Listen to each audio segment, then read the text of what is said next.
All right, the next game we've got Texas A&M goes to Missouri and pulls off a 38-17 convincing win.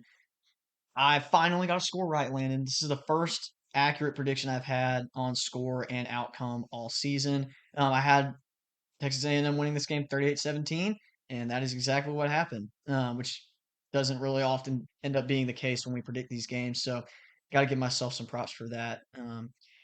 I felt like Texas A&M kind of did what they wanted to do in this one. Marcel Reed didn't really have to do too much, which is probably what they were hoping would be the case. When he has to do too much, sometimes he makes some poor decisions, and that puts them in a bind. But this team is just so solid with so many different playmakers that if he just plays his part and uses his athletic ability when it's time to and not forcing things, they're so hard to stop. Nobody's really done a good job of stopping them all season, maybe other than Auburn. Auburn's the only team that's really slowed them down. They still couldn't beat them. So Marcel Reed finishes 20 for 29, 221 and two touchdowns. Not a crazy stat line, but pretty solid. I was impressed with how he played. He was very poised, and the pass rush really didn't get to him in this one. If anything, A&M's pass rush had some key plays, getting a strip sack. Damian Sanford in the second quarter strip sacks Matt Zollers and puts them in a position to take a two-score lead before the half. I think pretty much after that, A&M had this one in the bag. It was never really in doubt. Yeah, I mean, with just how one-dimensional Missouri's offense was, I mean, they ran the ball okay, but they had zero passing game. Zollers was 7 for 22. You're not going to win games in the SEC with stat lines like that, especially against a top three team like A&M. And they really didn't have to do anything extra special on offense. I mean, with how good their defense was able to just shut down Missouri, it was just business as usual. Yeah, I think the recipe in this one for A&M was just continue to get the ball to your playmakers. They've got some of the best in the country with KC Concepcion, and they've also got Mario Craver. And Ruben Owens is coming on as the lead back now that we saw Le'Veon Moss get hurt earlier in the season, which was unfortunate. But I mean, they've just been so dynamic. They get the ball to their playmakers and they don't force stuff with Marcel Reed. I mean, they can beat anybody offensively. And that's exactly what they did.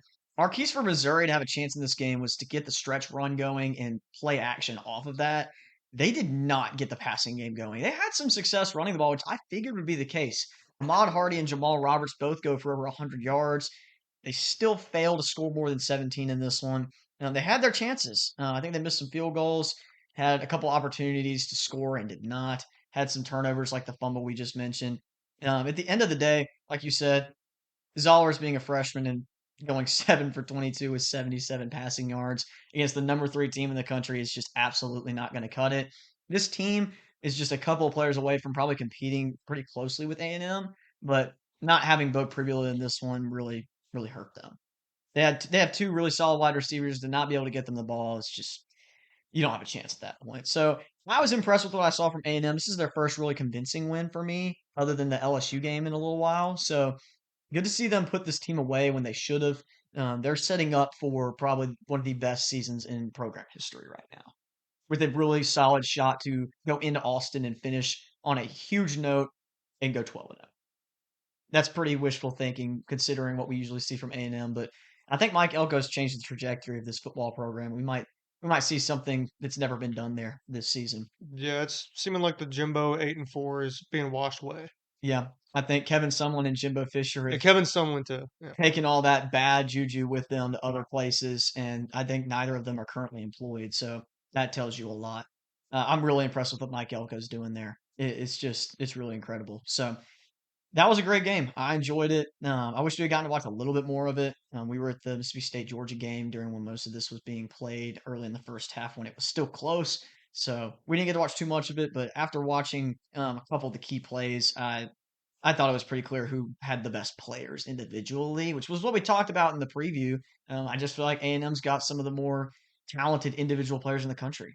And even when they don't have the most holistically sound team on certain days, their mid performance or below average performance is enough to beat really good teams like this. So, very impressive win for Texas A&M.